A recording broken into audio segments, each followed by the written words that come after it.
Konnichiwa minasan. Kyou no douga mo minni kitte korete arigatou gozaimasu.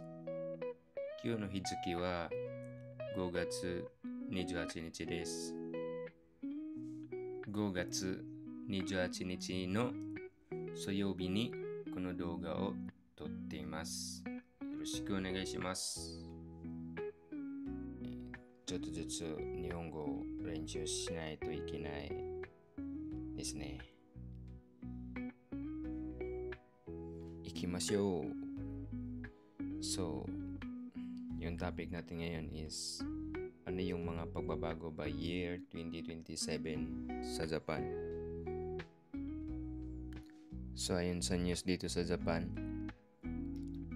by year 2027, lahat ng papasok na mga workers ay kailangan ng pumasa ng JLPT exam. Mendoksay!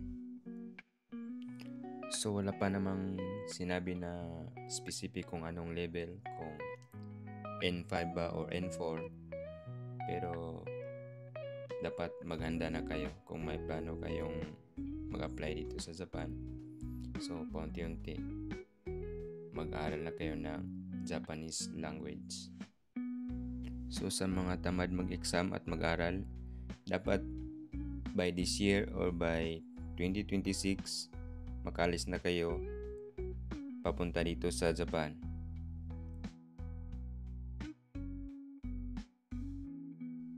Kasi wala pang rules niyan, hindi pa nila i-implement this year or by 2026.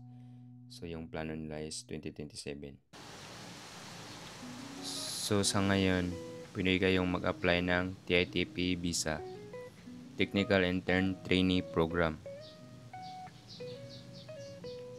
So bilis-bilisan yung pag-apply habang pwede pa kayong makapag-Japan nang walang pinapasang exam. So double time.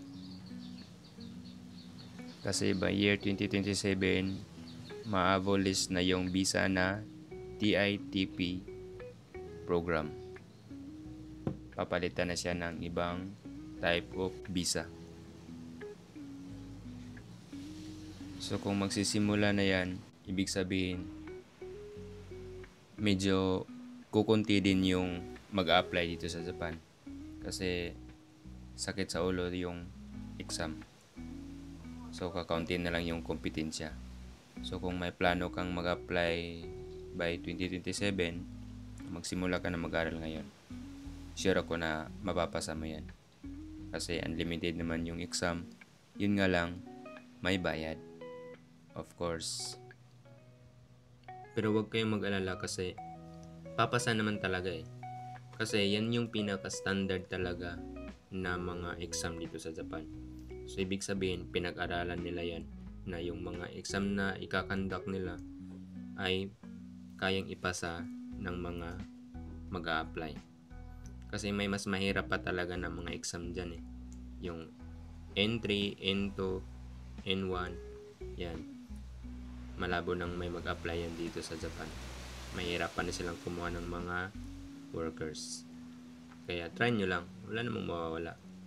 Edi kung hindi nyo kaya, edi next. Kala nyo pag narinig nyo yung bansang Japan, nagpapasarap lang yung mga nag-a-apply dito.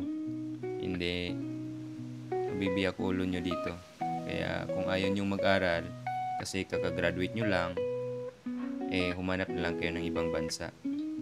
Like New Zealand, Australia, Canada, Taiwan. Sa Korea mag-aaral din kayo. So, huwag kayo dun. Mag-Japan na lang kayo. So sa mga hindi nagre-research, no? So nagtatanong, ba't kailangan mag-aral ng Japanese? Nag-aral din naman sila ng English subject nung elementary at college. Pero hindi nga lang nila ginagamit sa kanilang daily conversation. Kasi mabubuhay sila kahit sariling wika lang nila yung gagamitin nila dito sa Japan. Dito ulit sa Pinas, kailangan English speaking ka bago ka makahanap ng magandang trabaho. Kaya kung hindi ka magsasalita ng Nihongo, hindi kayo magkakaintindihan. magkakagulo ang Japan kung lahat ng papasok dito ay Nihongo Wakarimasen. Ganito kasi yan. Kung pipiliin mo yung Japan, kailan mo talagang aralin yan? Kasi para din sa'yo naman yan eh.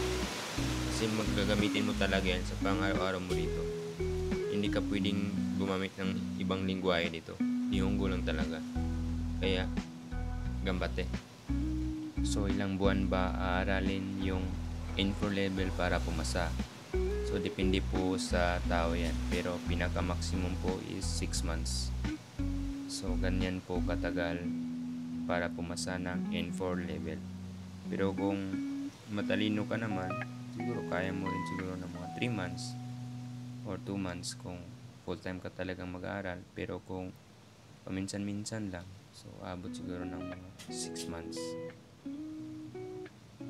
So, kadalasan, yung exam center ay nasa mga malalaking universidad or city. So, pumasok kayo sa website ng Prometric Exam, doon yung makikita lahat ng exam center. So, pwede kayong mamili kung saan yung gustong mag-exam o kung saan kayo malapit. So, try nyo lang talagang mag-exam kasi mas maganda mag-exam dyan sa Pinas kasi hindi masyadong strict. Di tulad dito sa Japan na nakakaba pag pumupunta ka ng mga exam center. So, yan yung hassle dito, no? Pag nag-apply ka dito sa Japan. So, the rest is madali na lang. Yung interview, yung mga requirements, ibang documents, madali lang naman i-provide. So, yung mahirap lang talaga is yung pag-aaral or yung mga exam nila. Kaya kung may balak kang mag-Japan, so ihanda mo na yung sarili mo sa mga ganyang bagay. Stress, pagod, kasi kailangan mo talaga mag-aral, tapos pagod ka pa sa trabaho, tapos kakagraduate mo lang, kala mo hayahay na, ganun-ganun lang yung buhay. So, hindi po ganyan yung reality dito sa Japan. So, dito is puro aral ito. Tsaka kung mag-a-apply kayo ngayon, tapos may hawak kayong mga exam or certificate na pinasa, advantage din kayo. So, malaking points yan sa interview sa employer. Kasi, ibig sabihin yan, ito, hindi to mahirap turuan sa trabaho kasi may basic ka na sa Nihongo. Kaysa dun sa mga nag-apply na wala talagang pinasa. So, mas advance ka talaga. Sana all advance. So kung interesado kayong mag-aral ng Japanese language, pwede ko kayong i-guide. Pwede ko kayong turuan through online class. So ngayon nagtuturo din ako, no? So kung sino yung interesado, pwede akong magturo. So comment lang kayo. Pwede kayong mag-PM sa Facebook ko. Pwede kayong magtanong kung ano yung mga concern nyo doon o ano yung gustong malaman, pwede ko kayong sagutin. So, huwag kayong mahiyang magtanong. And last, siyempre huwag nyong kalimutang mag-subscribe. Char lang. So, sana nakatulong yung information na binigay ko sa inyo ngayon, no? So, pag-isipan yung mabuti bago kayo mag-apply dito sa Japan. Pero sa una lang talaga mahirap yan. Pag nagtagal na kayo dito, makaka-adjust na kayo. Or matatanggap nyo na yung reality na ganito talaga. Ni-enjoy na lang yung stress, yung pagod. Wala na, normal na sa inyo. Baliktad na. Magugulat ka na lang kung wala kang iniisip na mga aralin.